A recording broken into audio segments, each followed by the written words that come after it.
Hello à toutes et à tous, je vous souhaite la bienvenue dans ce nouvel épisode de mon podcast Off the Map. Alors je voulais déjà vous remercier, je voulais vous dire un grand merci pour toutes vos écoutes, pour tous vos partages, pour tous vos petits messages. Ça me fait vraiment chaud au cœur, je suis hyper contente que ce nouveau format de contenu vous plaise. Et que voilà, ça m'encourage en tout cas à continuer à partager encore plus avec vous. Alors dans ce nouvel épisode, j'avais envie de vous parler d'émotions, j'avais envie de vous parler de sentiments, de sensibilité, d'hypersensibilité aussi. Et puis à la fin, j'ai aussi envie de vous parler de mes routines. J'ai envie de vous donner mes conseils, quelles sont les choses que je fais au quotidien justement pour m'aider dans la gestion de mes émotions et pour m'aider aussi d'une certaine manière à prendre les bonnes décisions dans ma vie, aussi bien pour moi mais aussi pour les autres. Alors, il y a quelques secondes, je vous plaçais le terme justement hypersensibilité. Alors, qu'est-ce que l'hypersensibilité ? Pendant longtemps, je vais vous faire une petite histoire pour vous contextualiser un petit peu tout ça, mais pendant longtemps, je me suis dit que j'étais pas normale. Parce que pendant très longtemps, pendant mon adolescence, pendant mes années en école de commerce, j'avais pas envie d'aller en boîte. J'avais pas envie de faire des soirées. J'avais pas envie de m'enfermer dans des endroits où il y avait plein de gens, il y avait de la musique très fort. Ouais, c'était pas mon délire, comme je disais. Et c'est vrai qu'au début, je me forçais. Je me forçais beaucoup parce que je me disais que j'étais pas normale et que si j'insistais un peu, peut-être que je finirais par être enfin normale et à me mettre dans ce moule dans lequel je devais être justement pour être, entre guillemets, normale et dans les standards, au final, de la société. Donc je me suis forcée à aller une ou deux soirées et vraiment, j'adhérais pas et je comprenais pas. Déjà, je buvais déjà à l'époque pas vraiment beaucoup d'alcool. J'ai toujours apprécié en fait passer des moments avec quelqu'un dans un café, prendre un café. Il y a une ambiance, il y a une atmosphère et au-delà de ça, on est vraiment en face-to-face avec quelqu'un et on a vraiment la possibilité d'échanger. Peut-être aussi qu'à l'époque je n'avais pas vraiment confiance en moi, pas vraiment confiance en mon corps pour me dire allez je me jette sur le dance floor et je danse toute la nuit quoi. C'était pas mon truc tout simplement. Et donc comme je disais pendant longtemps je me suis posé la question de savoir si j'étais normale jusqu'à ce que je tombe sur le terme d'hypersensibilité. Et j'avoue que ça m'a fait énormément réfléchir et beaucoup de choses en fait ont pris sens une fois que j'ai compris ce que signifiait être hypersensible. En fait, être hypersensible, c'est quand on ressent les émotions, quand on ressent les énergies, que ce soit d'une situation, d'une personne, peu importe, quand on ressent les choses de façon décuplée. Ça peut être aussi bien de la joie, de l'excitation, comme ça peut être de la peine, comme ça peut être de la douleur, comme ça peut être de la déception. Donc c'est vraiment tous les types d'émotions, mais qu'on va ressentir de façon décuplée. Et croyez-le ou non, c'est souvent difficile à gérer. Pour soi et puis pour les autres aussi. Et apprendre justement à canaliser ces émotions, apprendre à comprendre les origines de ce qu'on ressent, c'est déjà une très très grande étape dans l'accomplissement justement de la gestion de ces émotions au quotidien. Et je pense que ce chemin que j'ai réussi à faire par rapport à mes émotions et par rapport à qui j'étais, ça m'a énormément aidée en fait dans mes relations avec les autres. Et je pense qu'aujourd'hui mes relations sont beaucoup plus saines parce que moi-même je suis plus saine avec ce que je ressens et j'arrive à mieux comprendre pourquoi je ressens les choses. Et l'autre chose que j'ai compris par rapport justement à ce terme d'hypersensibilité, c'est qu'on était tous différents. Que c'est pas parce que certaines personnes ne vont pas être vexées d'une situation ou d'un mot ou quoi que ce soit que vous ne pouvez pas l'être et vice versa. Tout le monde ressent les choses différemment et ça c'est vraiment important de se le rappeler quand vous vivez en plus en coloc ou que vous êtes en couple. Comprendre la différence et savoir être tolérant vis-à-vis des émotions et de la façon de ressentir des gens, ça vous rendra tellement plus ouvert d'esprit et tellement plus tolérant et respectueux. Et ouais, c'est génial en fait d'arriver à avoir ce contrôle entre guillemets sur nos émotions. Donc voilà, j'avais déjà envie de vous parler d'hypersensibilité et ensuite j'avais envie d'introduire un concept yogique. Parce que je vous ai promis que ces podcasts, ce serait quand même autour du yoga et la manière en fait dont on pouvait se servir de la philosophie yogique dans notre quotidien. Alors j'ai pas encore fait cet épisode introductif au concept pour que vous ayez ce que je disais, cette overview un peu générale, mais je vais le faire cet épisode et je pense que ce sera l'épisode que vous aurez la semaine prochaine. Mais je vais vous introduire un concept qui est un peu plus spécifique, qui est le concept des kleshas. Le terme klesha, en sanskrit, ça signifie poison. Et dans la philosophie yoga, en fait, on en compte 5 poisons qui sont en fait à l'origine de nos douleurs, de nos souffrances. Alors, je vais vous aborder rapidement ces 5 kleshas et puis on s'arrêtera sur la dernière parce que c'est celle-ci dont j'avais vraiment envie de vous parler au vu de la situation qu'on vit tous aujourd'hui.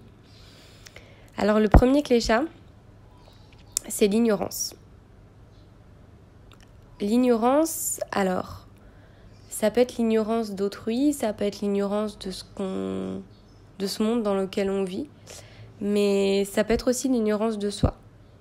Ça peut être une part de nous, une part de notre personnalité, une part de qui l'on est, qui est masquée. Soit qui est masquée parce qu'on vit dans une bulle qui se conforme en fait à ces standards. On parlait justement dans l'épisode précédent d'un point de vue perso mais aussi pro. Quand on se cache, quand on se masque derrière un travail, quand on se cache derrière une personnalité peut-être, bref, quand on se cache en fait c'est aussi parce qu'on s'ignore, parce qu'on ne sait pas qui l'on est et que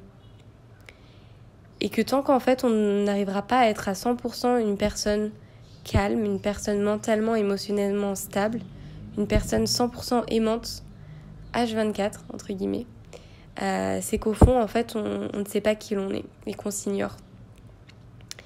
Et le fait de vivre dans l'ignorance nous rendra forcément malheureux et nous fera forcément souffrir.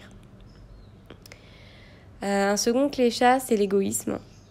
C'est le fait de ramener tout à soi. Je pense que vous savez ce qu'est l'égoïsme, mais voilà, prenez note. Moi, je trouve ça intéressant une fois qu'on a absorbé et compris ces concepts, d'observer en fait dans notre vie de tous les jours comment on peut les appliquer. L'égoïsme, c'est aussi quand on ramène tout à je, quand on ramène tout à moi, à mon, à ma. Et généralement, quand on est très autocentré, ça ne veut pas dire forcément d'ailleurs que cette personne elle est mauvaise. Quand on est autocentré, c'est aussi parce qu'on est mal dans sa peau. Cette personne, généralement, elle va prendre les choses très personnellement et elle vit dans cette bulle, justement. Et ça ramène aussi à ce que je disais juste précédemment sur l'ignorance de soi. Mais le fait de vivre dans cette bulle autocentrée, ce petit confinement, généralement, ça va amener des pensées négatives. Et le fait, justement, d'arriver à s'ouvrir aux autres, à s'ouvrir au monde qui nous entoure. Ça peut être des humains, mais ça peut être aussi la nature. Tout ça, en fait, ça va nous permettre en fait d'avoir une ouverture d'esprit qui va être beaucoup plus grande et de vivre justement avec beaucoup plus de clarté et beaucoup plus de sérénité. Un troisième klesha, c'est l'attachement. Donc on en revient à ce mon, à ce ma. L'attachement, c'est quelque chose d'hyper négatif parce que c'est quelque chose qui va rapidement devenir une obsession. Être attaché à quelqu'un, être attaché à un objet, être attaché à un projet, être attaché à un rêve, ça c'est un attachement que je dirais positif. Parce que c'est bon en fait de cultiver l'attachement dès lors en fait qu'il ne deviendra pas une obsession, dès lors qu'on ne tombera pas dans le perfectionnisme, d'atteindre à tout prix cette chose à laquelle on pense depuis des jours et des mois. Donc c'est aussi trouver en fait une moindre mesure dans cet attachement. Une autre klesha, c'est l'aversion. Alors l'aversion, c'est quand on ressent de la haine. Quelque chose de très fort, c'est un ressenti qui est quand même très très négatif. On en vient même à ressentir du dégoût. C'est l'opposé, pour vous dire, totale avec le désir et avec le plaisir, l'aversion. J'ai une aversion pour quelqu'un, quand quelqu'un vous dit vraiment j'ai une aversion pour ce prof, j'ai une aversion pour les brocolis par exemple. Note à vous, les brocolis sont très bons pour votre santé et pour vos papilles également.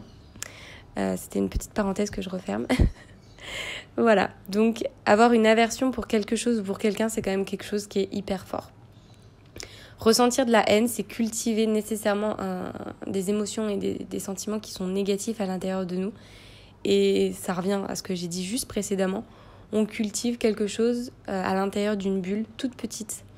Et forcément, ça crée un cercle vicieux, hyper négatif pour notre esprit, pour notre corps, etc. Et donc, dernier clé-chat, c'est la peur. Pour moi, cette peur, elle est forcément liée à l'ignorance, à l'égoïsme, à l'attachement et à l'aversion. Cette 5e clé-chat, c'est un peu all of the above, qui font que voilà, on est dominé dans notre vie et qu'on a peur. Parce que quand on a peur, c'est souvent parce que premièrement, on se sent impuissant. On n'a pas le contrôle sur ce qui nous arrive, donc on a peur. On ressent la peur parce qu'on est dans l'incertitude. On ne sait pas ce qui va se passer et on a peur. On cherche à anticiper un peu ce qui va pouvoir se passer, à faire des scénarios, à se dire voilà, il peut se passer ça, mais peut-être qu'il peut aussi arriver ça, bref. On ne sait pas. On est impuissant, on n'a pas le contrôle, donc du coup on a peur. Mais cette peur, elle est aussi liée au changement. On a peur du changement, forcément. C'est quelque chose qui nous fait peur de sortir de notre zone de confort. Aujourd'hui, plus que jamais d'ailleurs. Je pense qu'on a à la fois hâte du changement, mais on a aussi peur. Personnellement, moi j'ai peur. J'ai pas peur de ce qui se passe aujourd'hui, même si ce qui se passe c'est grave et c'est une période qui est difficile. J'ai peur en fait que tout ce qui se soit passé et tout ce message justement que la planète et l'univers nous a envoyé s'évapore très vite. J'ai peur que toutes les leçons en fait qu'on pourrait garder de cette expérience et qu'on pourrait retenir de ce que nous envoie aujourd'hui la planète disparaissent beaucoup trop rapidement. Moi, c'est plus ça qui me fait peur. Et puis, voilà, je ressens comme vous, je pense, quand j'ai peur, je ressens, l'absence totale de contrôle. Quoi que je dise, quoi que je fasse, quoi que j'essaye de penser, quoi que j'essaye d'anticiper, j'ai pas le contrôle. On n'a pas le contrôle, personne n'a le contrôle et clairement, ça fait peur. Et je pense que si on arrive à apporter peut-être un peu plus à la fois de rationalisme dans notre vie et d'accepter justement que on est ici, dans l'instant présent, et qu'on peut rien faire d'autre que d'être dans l'instant présent. Et je pense que c'est important aujourd'hui de le souligner, et j'avais vraiment envie de le souligner ici dans cet épisode, parce que je pense que ça va résonner au vu de la situation actuelle. Je pense que ça va résonner en vous parce que aujourd'hui, qu'est-ce qu'on a à part l'instant présent ? Clairement. Penser au passé, c'est quelque chose qui va amener un sentiment de dépression. On va se sentir déprimé parce qu'on va ressasser ce qui s'est passé dans le passé. On va ressasser, on va dire si j'avais fait les choses comme ça aurait été différent aujourd'hui. Si j'avais dit ça, ça ne se serait pas passé comme ça, etc., etc. Et c'est déprimant au final d'essayer de refaire le passé puisqu'on ne peut pas le refaire. Et puis quand on va vivre dans le futur, on va être très anxieux. La semaine dernière, j'ai vécu une semaine de stress énorme. Et ça m'a aussi inspirée à faire cet épisode de podcast parce que je me suis dit, attends, c'est pas possible. T'es beaucoup, beaucoup trop stressée, t'as perdu toutes tes routines, t'as perdu toutes les choses que tu savais mettre en place pour arriver justement à canaliser ton stress et être la meilleure version de toi-même pour toi et pour les autres. Là, clairement, tout est parti en poussière. Et tout simplement, j'étais anxieuse parce que je ne savais pas de quoi demain serait fait. Je ne savais pas si je pourrais rester à Bali, je ne savais pas si je pourrais aller en France, je ne savais pas si j'avais vraiment envie d'aller en France, je ne savais pas si je restais à Ubud, je ne savais pas si je rentrais à Canggu, je ne savais pas si j'allais continuer à travailler ou non, bref, je ne savais pas. Et je me suis mis à anticiper 1 million de scénarios dans ma tête et là, j'ai commencé à être hyper stressée. Le fait d'être dans l'instant présent et de se reconnecter à soi ici et maintenant, c'est quelque chose qui nous aide, mais tellement. Alors, quand vous allez commencer à mettre en place ce qui va suivre, c'est-à-dire cette petite routine et ces petits tips que je vais vous donner et que je vais vous transmettre, qui pourront vous aider dans votre quotidien, peut-être qu'au début, cet état d'instant présent, cet état de connexion à vous, vous le ressentirez que pendant quelques secondes.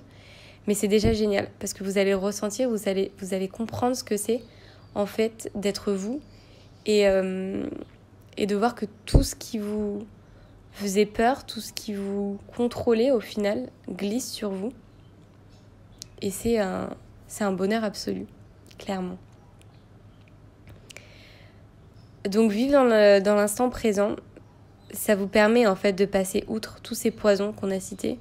L'ignorance, l'égoïsme, l'attachement, l'aversion et la peur. Généralement, quand on entretient un cercle vicieux, justement émotionnel notamment, ce que je disais, on vit dans cette bulle et à terme, même à très court terme, c'est très mauvais pour l'esprit, c'est très mauvais aussi pour le corps. J'aborderai, j'espère, par la suite un épisode sur l'Ayurveda, parce que c'est vraiment une discipline que je trouve passionnante. Mais dans l'Ayurveda, en fait, on vous explique que tout est lié. Votre corps, votre esprit, votre âme, tout est lié de façon très intime. Et moi, dans ma constitution ayurvédique notamment, je suis extrêmement contrôlée par mes émotions. Quand je dis je suis, c'est mon corps, donc mon enveloppe corporelle. Un de mes koshas. Un autre concept qu'on pourra aborder par la suite si ça vous intéresse, mais mon enveloppe physique, mon enveloppe extérieure, la plus superficielle que je peux retrouver en moi, c'est cette enveloppe-là en fait qui va être la plus impactée par mes émotions, par mon mental et par ce que je peux ressentir à l'intérieur de moi. Et le fait d'entretenir des émotions négatives va forcément entretenir un cercle vicieux et vous n'allez plus arriver en fait à vous sortir de ce cercle parce que vous êtes dans un engrenage émotionnellement. Et sans mettre en place une routine, on perd totalement le contrôle et après on a besoin, je pense, de se faire aider aussi et que quelqu'un en fait nous aide et nous apporte cette part d'objectivité pour mieux comprendre ce qui se passe à l'intérieur de nous. Donc cette deuxième partie de podcast, j'ai vraiment du mal avec le terme podcast, vous constaterez. Donc cette deuxième partie de podcast, elle va être vraiment pour vous aider justement à anticiper, entre guillemets. Non, on n'a pas envie d'anticiper parce qu'on va être dans l'instant présent. Mais ça va vous aider surtout à mettre en place des routines au quotidien pour être sur le long terme une personne saine, une personne stable et équilibrée. Voilà, le programme. Alors, dans cette routine, il y a plein de petites choses que vous pouvez faire. Il y a des choses que vous pouvez... des petits exercices que vous pouvez vraiment faire au quotidien et que moi je fais au quotidien. Et ensuite, il y a, dirons-nous, des best practices un petit peu. Des choses qu'il faut toujours garder à l'esprit dans son quotidien parce que ça va vous aider à faire face à n'importe quelle situation. Le premier conseil que j'ai envie de donner, c'est d'accueillir ces émotions, quelles qu'elles soient. De les accepter, de les embrasser, de respirer au travers de ces émotions et ensuite de les laisser s'échapper. Je pense qu'il n'y a aucune émotion en soi qui soit réellement négative, dès lors qu'on en a conscience. Dès lors qu'il y a une conscience de qui l'on est, de ce que l'on ressent, dès lors qu'on a du recul et de l'objectivité vis-à-vis d'une situation, vis-à-vis d'une personne, alors cette émotion, selon moi, ne sera pas péjorative, au contraire. Au contraire, c'est une émotion que vous avez besoin de ressentir. Parce que si vous ne la ressentez pas, si vous n'acceptez pas de la ressentir, alors vous allez recommettre les mêmes erreurs encore et encore. Le fait d'être face à une situation et de se rendre compte que vous ressentez telle émotion, par la suite, en fait, vous saurez que si vous êtes à nouveau face à ce même type de situation, vous allez ressentir telle émotion. Et que potentiellement, telle émotion vous fera vous comporter ou vous fera avoir une attitude que vous n'avez pas envie d'avoir envers autrui ou même envers vous-même. Donc j'admets que là, on est un peu quand même dans ce que je disais, un peu dans le futur, un petit peu dans le passé, voilà. Mais c'est important aussi de trouver un équilibre parce que on peut être dans un futur très lointain et que ça devienne très négatif pour nous, mais on peut être dans un futur très court-termiste, dans une demi-heure, dans une heure ou demain, et que ça devienne déjà un peu plus gérable et un peu plus positif. Donc accueillez vos émotions. Pleurez. C'est la plus belle émotion qu'on puisse ressentir. Pleurer de joie, pleurer de peine, pleurer de douleur, pleurer de déception, pleurer de peur, pleurer. Parce que pleurer, c'est aussi évacuer. J'adore pleurer sous ma douche, je ne me cacherai pas. J'adore pleurer sous ma douche parce que mes larmes se mélangent avec l'eau et je trouve que c'est un sentiment incroyable de retour à soi et d'acceptation de ses émotions, réellement. Et une fois qu'on a réussi justement à accueillir ces émotions et à les accepter, alors on est à même de lâcher prise et de permettre à ces émotions de sortir de nous et de réavoir à nouveau des émotions positives qui nous dominent. Mon deuxième conseil, c'est de cultiver le bien-être de l'esprit. Donc, comme ce que je disais, en fait, en s'ancrant dans le moment présent. Quand on est dans le moment présent, donc généralement le moment présent, on le définit par ici et maintenant. Le moment présent, c'est à la fois le lieu dans lequel on se trouve. Là, actuellement, je suis assise sur mon lit, donc je suis ici. Et maintenant, donc comment je me positionne dans le temps. Très exactement, il est 16h13 et nous sommes à Bali. Je suis sur mon lit et je suis dans l'instant présent en train de vous parler et d'enregistrer mon podcast. Du fait d'être à 100% dans cet instant présent, je suis à 100% ancrée dans ma vie, dans mon corps, et je suis à 100% reconnectée à moi-même.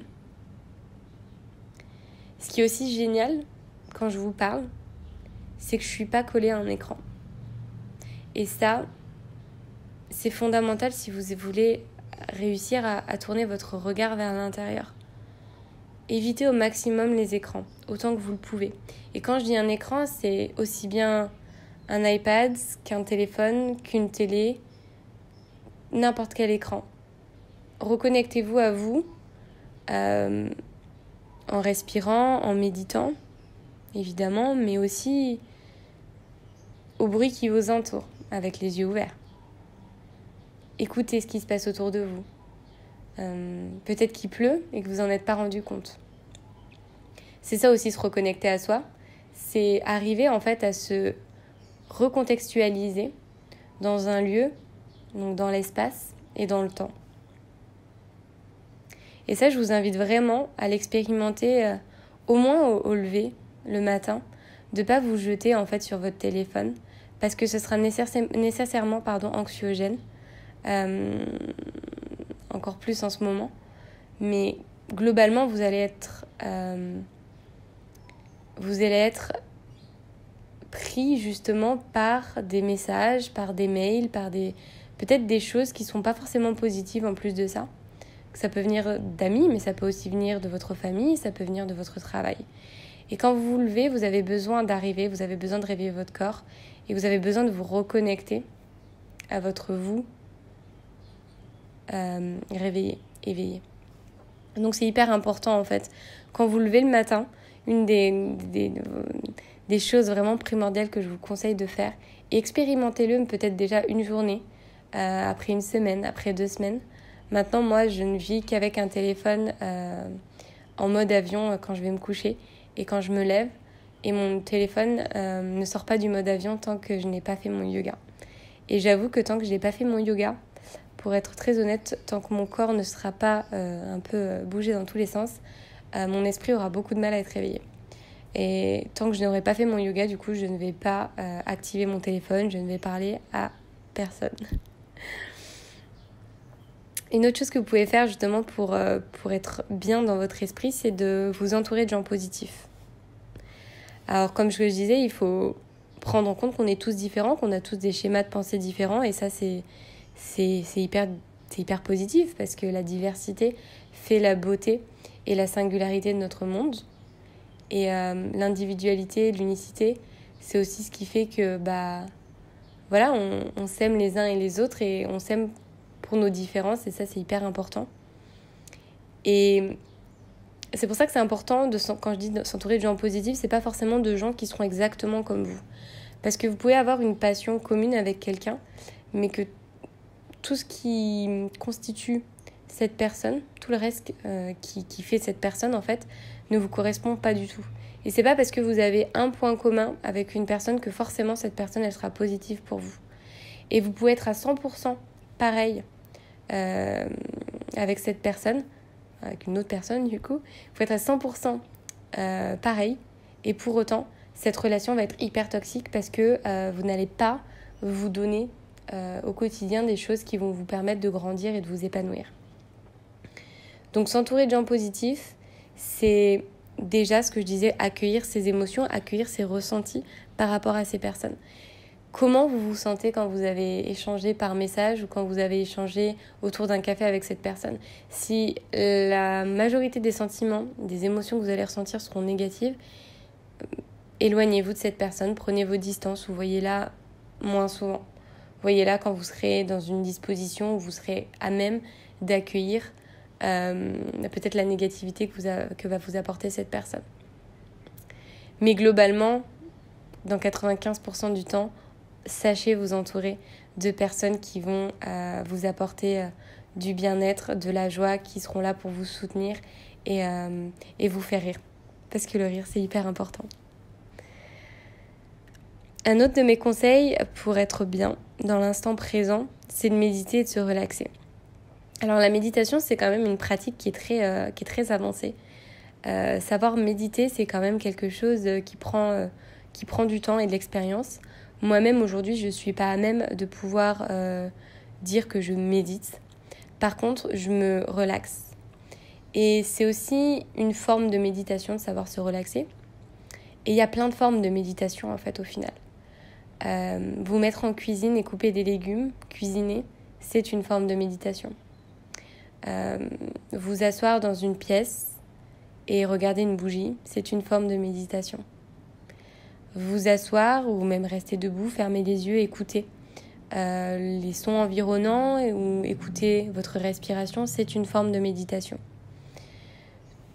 Tout ce qui va être à même en fait de recanaliser votre esprit, de reconcentrer votre attention sur un point très spécifique, va vous amener à terme à de la méditation pure et dure, entre guillemets.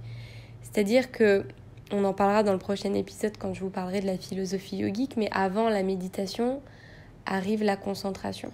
Une fois qu'on arrive à être dans un état ultime de concentration, alors là on arrive dans un réel état de méditation. Mais c'est comme je disais, c'est quelque chose qui prend du temps. Donc aujourd'hui, pensez à qu'est-ce qui me fait du bien, qu'est-ce qui me permet en fait d'arrêter ce brouhaha dans ma tête, d'arrêter ce flux de pensée. Qu'est-ce qui m'aide à me calmer. En ce moment, j'aime beaucoup m'allonger sur mon lit et mettre du piano, la musique classique ou des morceaux que j'aime particulièrement. Si ça vous intéresse, je pourrais vous mettre un lien vers une playlist avec des musiques de relaxation que j'aime utiliser tous les soirs, avant de dîner ou après dîner, mais généralement j'aime bien le faire avant de dîner. Et ça fait énormément de bien de se mettre dans le noir, allumer des bougies si vous avez des bougies, allumer de l'encens si c'est quelque chose qui vous plaît. En tant qu'hypersensible, j'ai beaucoup de mal avec l'encens parce que je trouve les odeurs vraiment très fortes.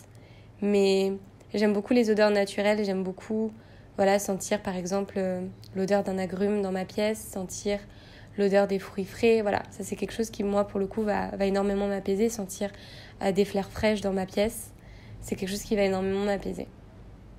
Donc pour le coup, méditer, se relaxer, s'asseoir, prendre le temps de respirer, faire des exercices de respiration.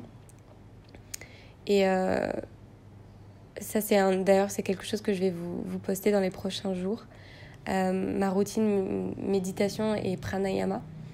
Parce que pour moi, la respiration, c'est, je pense, une des clés pour arriver à s'ancrer dans l'instant présent, mais aussi à se reconnecter à soi. Et je trouve que c'est, entre guillemets, la forme la plus simple de concentration et de méditation, parce que la respiration, ça se passe à l'intérieur de nous, et dès lors qu'on arrive à prendre notre esprit, à le faire se focaliser sur ce flux, soit en lui donnant une couleur, soit en lui donnant une texture, soit en lui attribuant un bruit ou je ne sais quoi, je trouve que c'est une pratique qui a vraiment quelque chose d'hyper puissant en fait sur l'esprit. Et ça, j'ai vraiment, vraiment très envie de vous le partager. Donc aujourd'hui, j'ai une routine. Quand je dis aujourd'hui, c'est en situation, quand je me retrouve dans ma vie, une période où je suis un peu plus stressée, un peu plus, j'ai besoin d'un peu plus m'ancrer. Je vais faire ma routine tous les matins et tous les soirs. Tous les matins, donc comme je disais, avant d'allumer mon ordinateur ou mon téléphone, mais aussi tous les soirs, au moment de couper mon téléphone, avant de dîner. Je vais faire ma petite routine méditation, relaxation, respiration. Ensuite, je vais dîner, ensuite j'irai me coucher, mais mon téléphone, je ne le rallumerai pas avant le lendemain. Voilà. Une autre chose que vous pouvez faire justement pour vous aider à canaliser vos émotions, c'est bouger votre corps. Donc comme je disais, moi j'ai une activité physique qui est via le yoga et je pratique tous les matins et tous les soirs. Et je peux aussi prendre des jours off. Clairement, c'est important d'écouter son corps dans tous les cas. Mais le fait d'avoir une activité physique, quelle qu'elle soit, que ce soit du yoga, mais que ce soit, d'aller à la salle, d'aller marcher, tout simplement, de courir, ça permet vraiment de relâcher toutes ces émotions en fait qui sont accumulées à l'intérieur de nous. Souvent, je dis je vais imploser. Je vais imploser parce que j'en ai beaucoup trop à l'intérieur de moi et j'ai besoin que ça sorte. Et j'ai pas envie d'exploser. Et j'ai pas envie que ça sorte sur quelqu'un.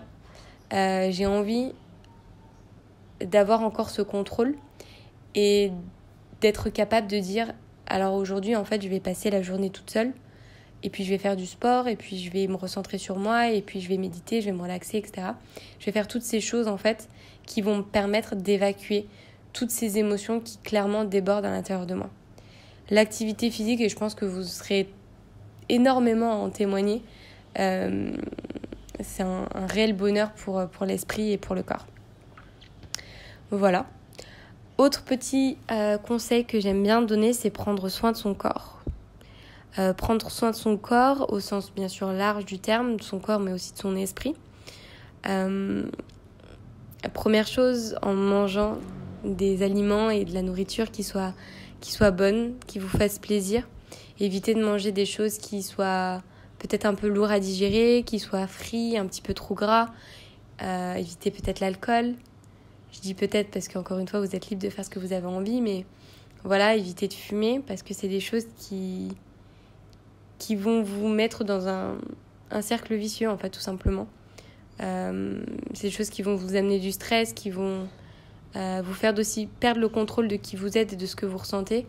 Et le fait de nourrir son corps avec des aliments et avec des plats qui sont nourrissants, qui sont, comme on dit, sattviques, qui sont sains, ça va nécessairement vous permettre de vous sentir bien, même inconsciemment. Moi, je pratique beaucoup l'alimentation ayurvédique en tant que constitution Vata. Pour moi, c'est important, par exemple, de manger des aliments qui vont m'ancrer, comme la patate douce, comme la pumpkin, tous ces légumes racines qu'on appelle justement, qui vont nous permettre de nous ramener à la terre. Manger aussi beaucoup de bons gras, l'avocat, tout ce qui est oléagineux, beurre d'amande, beurre de cacahuètes, voilà. Toutes ces choses-là, l'huile de coco, les huiles, c'est des choses qui aident énormément à s'ancrer. Et c'est des choses qui sont très, très saines pour notre corps et pour notre esprit aussi. L'Ayurveda aussi préconise l'automassage. Donc moi, j'aime beaucoup m'automasser avec une huile chaude. Au niveau du ventre, Ça aide énormément au niveau de la digestion. Et puis voilà, vous pouvez aussi vous automasser les bras, les jambes avec une huile. Ça vous permettra justement de nourrir aussi votre peau. Et puis ça a une odeur aussi qui est quand même assez envoûtante et assez enveloppante.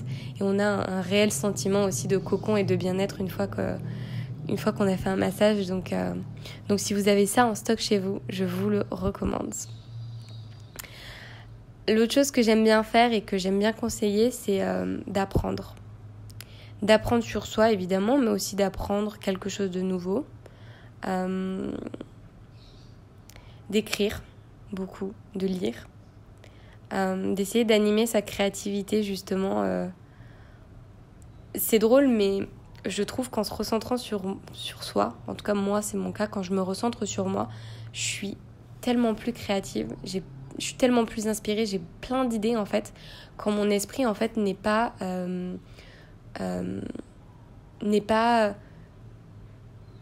contrôlé en fait par tout ce qui se passe autour de moi et par des messages, par un agenda, par ma to-do list, etc. Donc le fait vraiment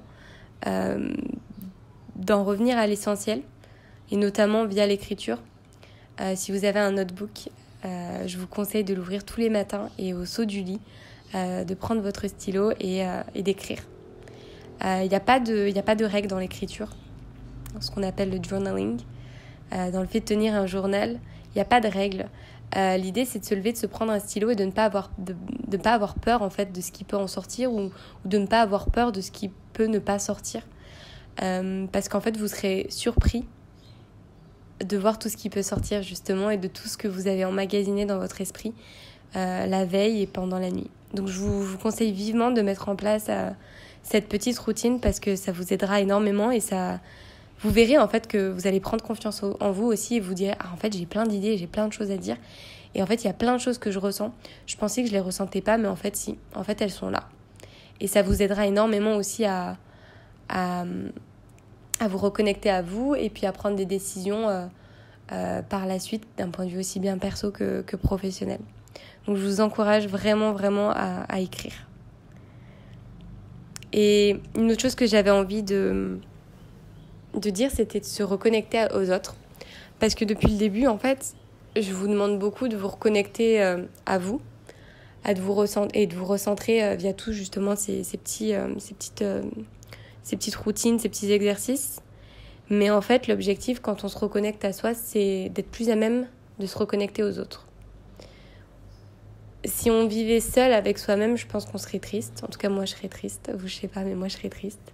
J'ai besoin des autres parce que les autres me nourrissent à tous les niveaux. Émotionnel, bien sûr, parce que c'est des personnes qui vous apportent une attention à un moment donné, qui vont peut-être vous apporter de l'amour aussi à un moment donné. Mais c'est aussi des personnes qui vont vous inspirer. Soit c'est quelqu'un où vous dites « moi, j'ai pas du tout envie de vivre le style de vie qu'elle vit ». Et c'est très bien. Vous n'êtes pas forcément ami avec cette personne, vous n'êtes pas forcément proche avec cette personne, mais cette personne, le fait que vous soyez connecté à elle va vous permettre de grandir. Et c'est aussi ça, en fait, que j'aime bien répéter. Mais il n'y a pas de rencontre négative, il n'y a pas d'expérience humaine négative. Si vous réfléchissez vraiment, si vous vous posez vraiment sur toute relation avortée, qu'elle soit amicale ou amoureuse, il y a forcément une chose positive que vous pouvez retenir de cette relation. Et ça, je vous invite à la fin de ce podcast à faire cet exercice, à prendre un cahier. Et la dernière relation qui vous aura blessé, qu'est-ce que vous en aurez retenu ? Moi, je vais vous donner un exemple très concret. J'avais rencontré quelqu'un quand j'étais en Australie. Et la relation a été avortée très rapidement. Et sur le coup, je me suis dit, tout est négatif en fait au final dans cette histoire. Je suis triste, je sais pas trop ce que j'ai envie de faire, je sais pas ce que je dois retenir au final de cette relation, est-ce qu'il y avait du positif ? Et en fait, avec un peu de recul, un petit peu de temps aussi, je me suis rendu compte que que cette personne, en fait, c'était la première personne qui m'avait vraiment aidée à me faire me sentir belle. Aujourd'hui, j'ai 29 ans et c'est la première fois qu'un homme m'a fait vraiment me sentir belle. Qui m'a regardée dans les yeux et qui m'a dit que j'étais belle et je l'ai vraiment cru. Et malgré toute la peine que j'ai pu ressentir à un moment, et je me suis dit, mais en fait, c'est merveilleux. Ah oui, c'était clairement pas l'homme de ma vie, vous direz, mais on s'en fiche en fait. Parce qu'en fait, cette personne, elle n'est pas rentrée dans votre vie pour y rester. Elle est rentrée dans votre vie pour vous donner une leçon. Elle est rentrée dans votre vie pour vous permettre de mieux vous connaître. Et peut-être pour mettre le doigt sur des choses hyper positives que vous avez en vous, mais que pour le moment ou à date, vous n'étiez pas capable de voir. Donc sachez vraiment, et ça j'ai vraiment envie de le souligner, que dans toutes les personnes, dans toutes les personnes que vous aurez rencontrées, dans toutes les expériences humaines que vous aurez vécues, à un moment, cette personne vous aura appris quelque chose. Même dans le pro, ça, je vous le promets. Donc je vous invite à nouveau, je renouvelle mon invitation, pratiquer cet exercice avec la dernière peut-être expérience que vous avez eue ou une expérience que vous avez du mal à oublier. Et peut-être que cet exercice vous aidera, vous me direz. Voilà. Et la dernière chose que j'avais envie de partager avec vous, pour vous aider à gérer vos émotions et vous aider à être mieux avec vous-même et avec les autres, c'est de pratiquer la gratitude. C'est un sentiment qui est hyper important et qui est, je pense, dans notre société actuelle, être reconnaissant pour ce qu'on a et éprouver de la gratitude pour les choses, même qui nous semblent les plus minimes, c'est fondamental. Et c'est dingue, mais alors moi, en expérimentant justement cette expérience de confinement et de tout ce qu'on est en train de vivre justement avec ce virus, et avec l'incertitude aussi de ne pas savoir ce qui va se passer, les supermarchés qui se vident, l'incertitude de savoir si demain on pourra encore au final manger correctement et à notre faim. Je sais pas vous, mais moi, clairement, ça me rend beaucoup plus reconnaissante de pouvoir manger tous les jours, de pouvoir manger à ma faim et de pouvoir manger des choses qui soient de qualité. Ça me permet aussi de sortir de ma bulle un peu égocentrique et de me rappeler qu'il y a des gens aussi à l'autre bout du monde qui ne mangent pas à leur faim ou qui mangent peut-être du riz tous les jours et qui sont très heureux de manger un bol de riz tous les jours. Et voilà, j'avais envie de terminer ce podcast là-dessus parce que la gratitude et être, comme on dit en anglais, être grateful, mais aussi être thankful,